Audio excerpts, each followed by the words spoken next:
साथियों, आज लोकसभा के अंदर महिला आरक्षण विधेयक पारित किया गया। देश में जब से भारतीय जनता पार्टी की सरकार आई है, लगातार ओबीसी को उनके हक अधिकारों से वंचित करने के लिए तमाम षड्यंत्र किए जा रहे हैं। चाहे वो 314 ओबीसी के बच्चों की जो यूपीएससी की परीक्षा पास किए थे उनकी नियुक्ति रोकने का मामला हो, या ओबीसी के बच्चों की स्कॉलरशिप रोकने का मामला हो, या फिर ओबीसी को बजट में पर्याप्त हिस्सा न देने का मामला हो, या फिर केंद्र सरकार द्वारा सुप्रीम कोर्ट में ये लिख कर देना कि हम जाति जनगणना और ओबीसी की जाति आधारित जनगणना नहीं कर सकते, ये मामला हो, या तमाम प्रकार की नियुक्तियों में ओबीसी आरक्षण के साथ हो रहे खिलवाड़ों का मामला हो, तो ये तमाम प्रकार से ओबीसी को उनके हक अधिकारों से वंचित करने का कार्यक्रम चल रहा है। जबकि देश के प्रधानमंत्री नरेंद्र मोदी जी खुद को ओबीसी बताते हैं और लगातार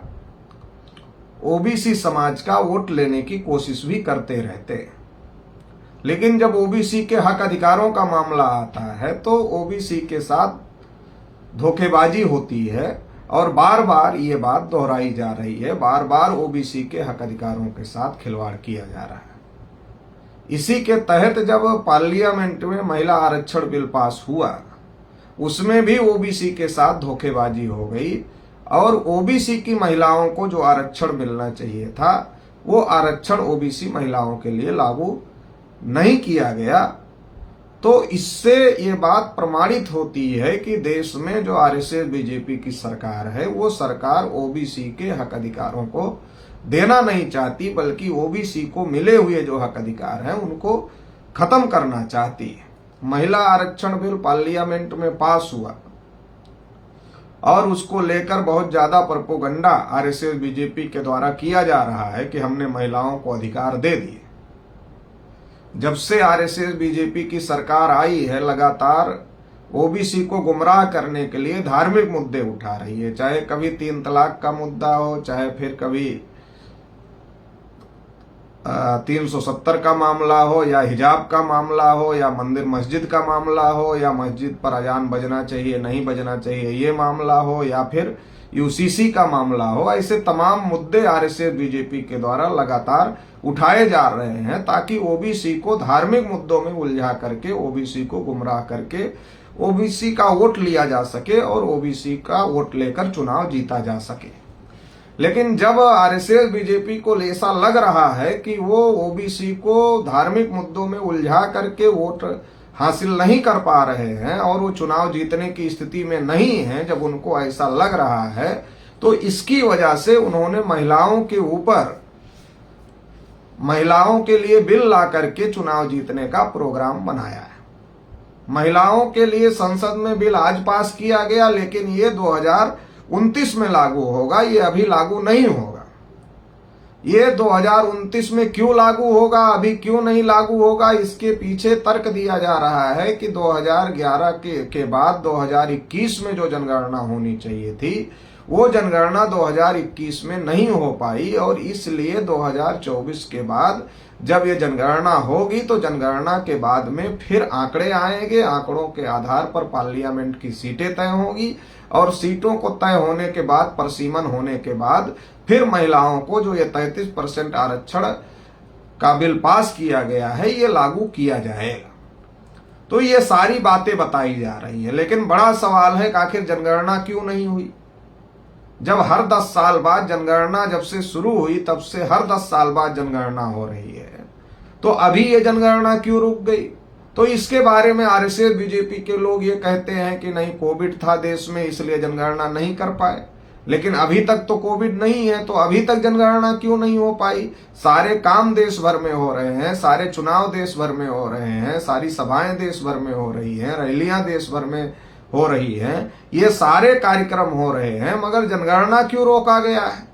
तो जनगणना रोकने के पीछे आरएसएस बीजेपी के लोगों की सोच है कि देश में ओबीसी की जनगणना और जाति आधारित जनगणना का वातावरण बन चुका है। देश भर में जाति आधारित जनगणना और ओबीसी की जनगणना की मांग हो रही है। अगर ये मांग देश भर में हो रही है और आरएसएस बीजेपी की जो सरकार है, अगर वो जनगणना करती है मगर उस जनगणना में वो ओबीसी की जनगणना और जाति आधारित जनगणना नहीं करती है, तो इससे देश में जो ओबीसी के लोग हैं वो आरएसएस बीजेपी के खिलाफ खड़े हो जाएंगे और 2024 का जो चुनाव है वो चुनाव आरएसएस बीजेपी को जीतना मुश्किल हो जाएगा। ये बात समझकर आरएसएस बीजेपी के लोगों ने जो जनगणना हर 10 साल में होती थी, कोई भी सरकार हो, उस जनगणना को ही रोकने का काम किया। और जनगणना को रोकने का मतलब ये है कि देश के विकास को रोकना, क्योंकि डाटा नहीं आएगा तो विकास नहीं होगा, तो देश के विकास को रोकने का काम किया।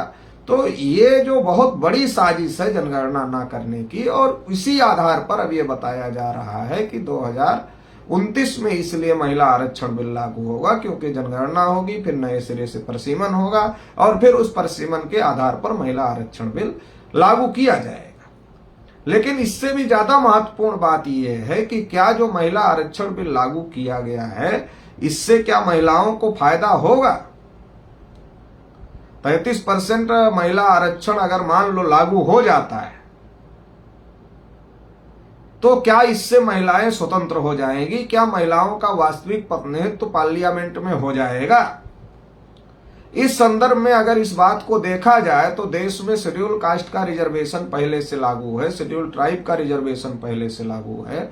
जब देश में शेड्यूल कास्ट और शेड्यूल ट्राइब का रिजर्वेशन लागू किया गया तो उस समय बाबा साहब अम्बेडकर ये चाहते थे कि सेपरेट इलेक्टोरेट्स के साथ में इनको रिजर्वेशन दिया जाए, और गांधी जी का और बाबा साहब अम्बेडकर का विवाद इस बात को लेकर था, और इसी बात को लेकर के पूना पैक्ट हुआ जिसमें सेपरेट इलेक्टोरेट को ज्वाइंट इलेक्टोरेट में कन्वर्ट कर दिया गया। और इसके बाद बाबा साहब डॉक्टर अम्बेडकर ने कहा कि ये जो ज्वाइंट इलेक्टोरेट में सेपरेट इलेक्टोरेट को कन्वर्ट किया गया, इससे हमारे समाज के जो सांसद विधायक चुनाव जीत कर जाएंगे ज्वाइंट इलेक्टोरेट के रिजर्वेशन से, वो पार्टियों के गुलाम होंगे, वो अपनी आका की मर्जी के बगैर कुछ भी नहीं करेंगे। बाबा साहब डॉक्टर अम्बेडकर ने यहां तक कहा कि अगर उन्हें जमहाई ना आए तो वो अपने आका की मर्जी के बगैर मुंह भी नहीं खोलते। और ये बात जो बाबा साहब अम्बेडकर ने उस समय कही, ये बात अभी तक साबित हो रही है। देश भर में लगातार SC/ST के ऊपर अत्याचार हो रहे हैं, मगर जो SC/ST की रिजर्व सीटों से चुनाव जीत करके गए हुए हैं पार्लियामेंट में, वो इसको लेकर के कोई हंगामा नहीं खड़ा कर पा रहे हैं, ना ही वो इसको लेकर के किसी सरकार से अपना समर्थन वापस लेकर के सरकार गिरा पा रहे हैं। जबकि अगर SC/ST के 131 मेंबर पार्लियामेंट अगर विद्रोह करें तो देश में सरकार संकट में आ सकती है, मगर वो ऐसा करने की स्थिति में नहीं है। और चूंकि वो स्वतंत्र नहीं है, वो उनको टिकट देने का अधिकार पार्टी प्रमुख को है, उनको चुनने का अधिकार सबको है, और इसकी वजह से वो दूसरों के ऊपर निर्भर हैं, और इसलिए वो स्वतंत्र नहीं है और स्वतंत्र होकर अपनी बात नहीं उठा पा रहे हैं। इसका एक बड़ा मामला उस समय भी देखने को मिला जब पार्लियामेंट में रिजर्वेशन इन प्रमोशन बिल रखा गया, तो उस समय एक शेड्यूल कास्ट के सांसद के द्वारा ही रिजर्वेशन इन प्रमोशन बिल को फाड़ने का काम किया गया। तो देश में ये स्थिति बनी हुई है। अगर हम लोग SC/ST के रिजर्वेशन की बात करें, उसकी स्थिति को देखें तो ये स्थिति देश में बनी हुई है। अगर यही बात हम लोग महिला आरक्षण के विषय में सोचें तो ये भी ज्वाइंट इलेक्टोरेट के तहत लागू हो रहा है। अगर ये ज्वाइंट इलेक्टोरेट के तहत लागू हो रहा है तो इसका मतलब इसमें भी महिलाओं की स्वतंत्रता नहीं होगी, और महिलाओं को स्वतंत्र होकर महिलाओं पर हो रहे अन्याय अत्याचार पर अपनी बात रखने की बात नहीं होगी, बल्कि वो ब्राह्मणों के अधीन होंगे या पार्टी प्रमुखों के अधीन होंगे। जो राष्ट्रीय पार्टियां हैं वो ब्राह्मणों की कांग्रेस बीजेपी हैं, तो अगर उनसे टिकट लेती हैं तो उनके अधीन होंगे, और इसकी वजह से उनकी स्वतंत्रता नहीं होगी, चूंकि वो ज्वाइंट इलेक्टोरेट से चुनकर जाएंगी। और पार्टी के प्रमुख की बात भी मानना पड़ेगा। संसद में व्हिप का कानून भी बनाया गया है कि कोई पार्टी का सांसद अगर पार्टी की लाइन से हट करके बात रखता है तो उसकी सदस्यता भी समाप्त कर दी जाएगी। तो इस प्रकार की जो बातें हैं, तो क्या इससे महिलाओं का सशक्तिकरण होगा? क्या इससे महिलाओं को उनका हक हिस्सा मिलेगा? ये भी एक बड़ा सवाल पैदा हो रहा है। और निश्चित रूप से जिस प्रकार से SC ST के रिजर्वेशन में SC ST के साथ जो पॉलिटिकल जो उनके सांसद जा रहे हैं 131, वो जैसे न्याय नहीं कर पा रहे हैं, उनकी बात नहीं उठा पा रहे हैं। ज्वाइंट इलेक्टोरेट से जो महिलाएं चुनकर जाएंगी उनकी भी स्थिति यही हो। अब दूसरा इससे भी बड़ा महत्वपूर्ण बात यह है कि ऐसी कोई सर्वे रिपोर्ट मेरी जानकारी में नहीं है कि जिसके आधार पर यह कहा गया हो कि जो ब्राह्मणों की आबादी है 3.5%, तो उनके समाज की महिलाओं की भागीदारी 3.5% से कम है। इसकी जानकारी नहीं है किसी रिपोर्ट के आधार पर मेरे पास। लेकिन देश में अब महिला आरक्षण के नाम पर जो ब्राह्मण हैं, जो क्षत्रिय हैं, जो वैश्य हैं, उनकी महिलाओं को भी रिजर्वेशन मिल जाएगा। और इसके आधार पर यह बात भी कही जा सकती है कि ज्यादातर जो ब्राह्मणों के घरों की महिलाएं हैं उनको पार्लियामेंट में भेजकर पार्लियामेंट पर महिला आरक्षण के नाम पर कब्जा करने की तैयारी है। जैसा कि इसके पहले भी जब तमाम बार महिला आरक्षण बिल आया तो इस पर तमाम बैकवर्ड क्लास के नेताओं ने ये इस मुद्दे को उठाया हुआ है। तो ये फिर से एक बार महिला आरक्षण लागू करके ब्राह्मणों की संख्या महिलाओं के नाम पर बढ़ाने की जो कोशिश, जो साजिश चल रही है, इस साजिश को भी हम लोगों को समझने की जरूरत है। अगर आरक्षण लागू ही करना था और नरेंद्र मोदी जी खुद ओबीसी हैं, तो उनको आरक्षण लागू करने के लिए ये कैटेगराइज करना था कि अगर हम 33% रिजर्वेशन दे रहे हैं तो उसमें 52% ओबीसी की महिलाएं हैं, उनको रिजर्वेशन दिया जाए, SC ST की महिलाओं को दिया जाए और माइनॉरिटीज की महिलाओं को भी दिया जाए। अगर इस प्रकार से कैटेगराइज सोशल जस्टिस अगर किया जाता, सामाजिक न्याय की भावना से भी इस रिजर्वेशन को लागू किया जाता, जब जाति व्यवस्था भारत की सच्चाई है और यह सच्चाई है भारत में जो बैकवर्ड कास्ट, शेड्यूल ट्राइब की महिलाएं हैं वो मुख्यधारा से बहुत ज्यादा कटी हुई हैं, बहुत पीछे हैं।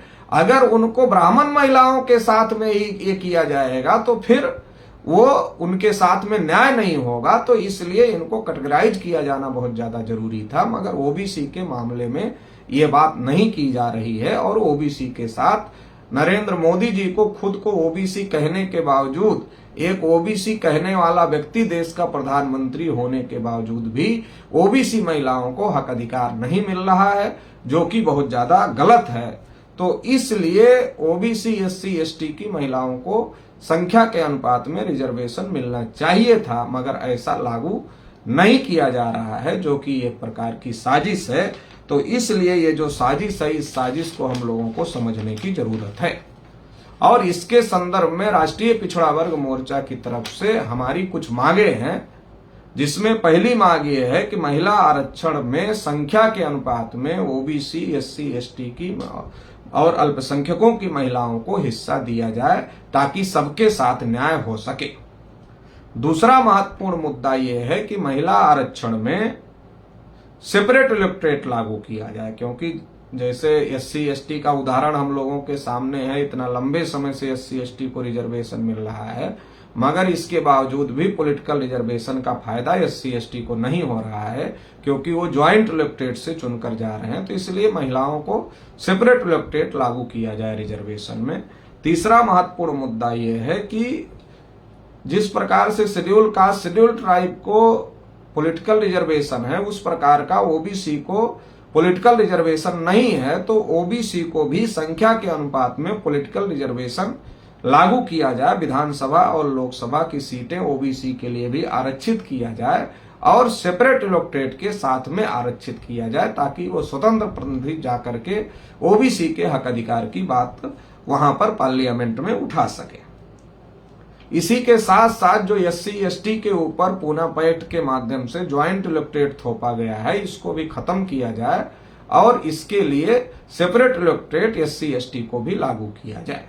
देश भर में केंद्रीय स्तर पर जाति आधारित जनगणना केंद्र सरकार के द्वारा कराया जाए और सभी को संख्या के अनुपात में सभी क्षेत्रों में पर्याप्त हिस्सेदारी सुनिश्चित किया जाए। ये तमाम महत्वपूर्ण मांगों को लेकर के राष्ट्रीय पिछड़ा वर्ग मोर्चा के माध्यम से हम लोग 3 चरण का आंदोलन घोषित कर रहे हैं, जिसमें पहला चरण 30 सितंबर को हम लोग 31 राज्यों के 563 जिला मुख्यालयों पर जिला अधिकारी महोदय के माध्यम से महामहिम राष्ट्रपति महोदया को ज्ञापन प्रेषित करने का काम करेंगे। दूसरे चरण में 7 अक्टूबर को हम लोग 31 राज्यों के 563 जिला मुख्यालयों पर धरना प्रदर्शन करने का काम करेंगे और पुनः महामहिम राष्ट्रपति महोदया को जिलाधिकारी के माध्यम से ज्ञापन भेजने का काम करेंगे।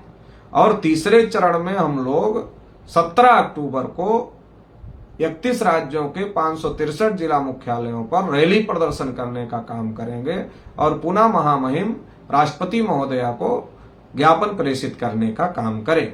इसके बावजूद भी जो मांग हम लोगों की है इसमें सुधार करने की, अगर उसको पूरा नहीं किया गया तो देश भर में जो राज्य हैं उन राज्यों की राजधानियों में हम लोग महारैली भी करने का काम करेंगे इन मुद्दों को लेकर। और इसके साथ ही साथ भारत बंद भी हम लोग करने का काम करेंगे। ये जो आंदोलन राष्ट्रीय पिछड़ा वर्ग मोर्चा के द्वारा घोषित किया जा रहा है, इसकी तैयारी के लिए देश भर में राष्ट्रीय पिछड़ा वर्ग मोर्चा के जो कार्यकर्ता हैं, पदाधिकारी हैं, शुभचिंतक हैं, उनको अपील है कि वो तुरंत इस आंदोलन की तैयारी शुरू करें, पूरी ताकत के साथ इस आंदोलन की तैयारी करें और इस आंदोलन को कामयाब बनाने का काम करें।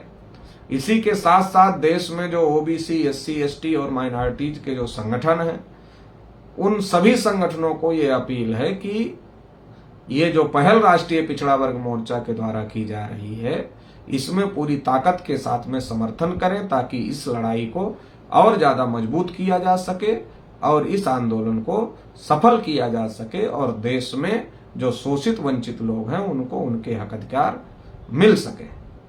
इस लड़ाई में आप लोग साथ सहयोग करेंगे, इस आशा और अपेक्षा के साथ आप सभी को बहुत बहुत आभार, बहुत बहुत धन्यवाद।